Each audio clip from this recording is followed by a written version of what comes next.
Hello everyone, welcome to Full Moon Movies. There was a time in the late 90s when all it took was one blue velvet suit, some crooked teeth, and a groovy yeah baby to light up a room. The Austin Powers trilogy didn't just spoof spy films, it exploded into pop culture like a velvet covered time machine, catching audiences off guard with a mix of absurdity, charm, and unexpected heart.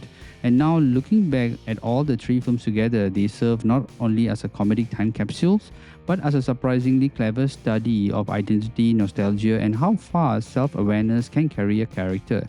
Mike Myers is the engine that drives this entire universe, playing not just Austin Powers but a rotating ensemble of alter egos Dr. Evil, Fat Bastard, and the Goldmember among them. Austin himself is a parody of the 60s British spies like James Bond, but he's more than a caricature. He's weirdly endearing. Myers gives him just enough sincerity beneath the chest hair and bad dance moves to make him likable. In the first film, International Man of Mystery, we are introduced to Austin as a man frozen in time, literally. When he's thawed out in the 90s, he becomes a walking contradiction, clinging to peace, love, and free love in a world that's moved on. But that contrast is what gives the film its strength. It's a fish out of water story layered with nostalgia and lovingly crafted satire. Elizabeth Hurley brings grace and strength to Vanessa Kingston, grounding the lunacy with a straight performance that makes the comedy shine. The second film, The Spy Who Shagged Me, leans harder into the broad gags, big set pieces, and more over the top villains. Heather Graham's Felicity Sagwell takes on the role of Austin's new partner, and their chemistry keeps things playful. But it's really Dr. Evil, also played by Myers, who steals the show this time.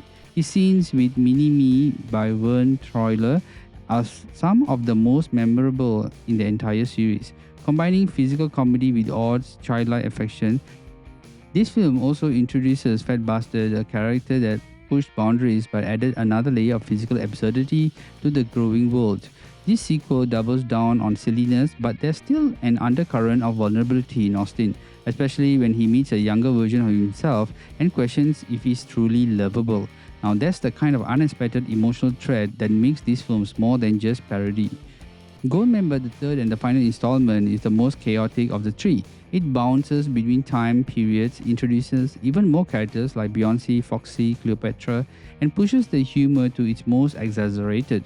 Myers adds another mask here with Goldmember, a Dutch disco villain who's intentionally, ridiculously, and oddly disturbing.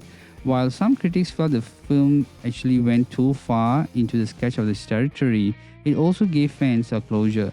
Austin finally reconnects with his father, played by Michael Caine, and Dr. Evil gets one last chance at redemption. The movie embraces its identity as pure spectacle, and while not every joke lands, it feels like a fitting the final note for characters who were always larger than life.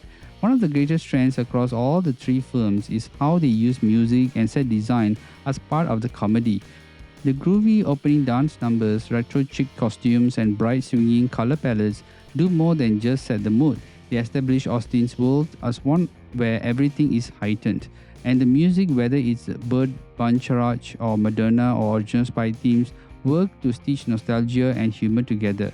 You are not just watching a comedy, you are stepping into a parody dream-like where every frame feels handpicked from an old Bond intro and flipped on its head. Rewatching all the three films today, it's easy to see why they are connected with audiences. Yes, they are full of low-brow humor, slapstick, and cheeky double entendres, but they are also oddly wholesome.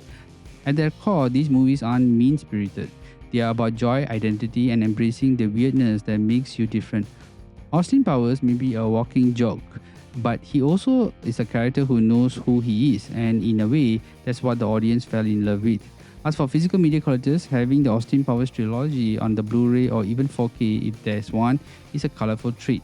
The transfer maintained the vibrant color grading, especially in the elaborate set pieces and psychedelic costumes. The audio here is clean with soundtracks and dialogue coming through in crisp DTS HD or Dolby True HD mixes.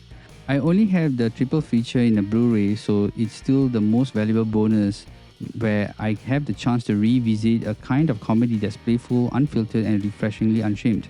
Now, critics at the time were split about this movie. Some loved the layered satire, while others dismissed it as a lowbrow.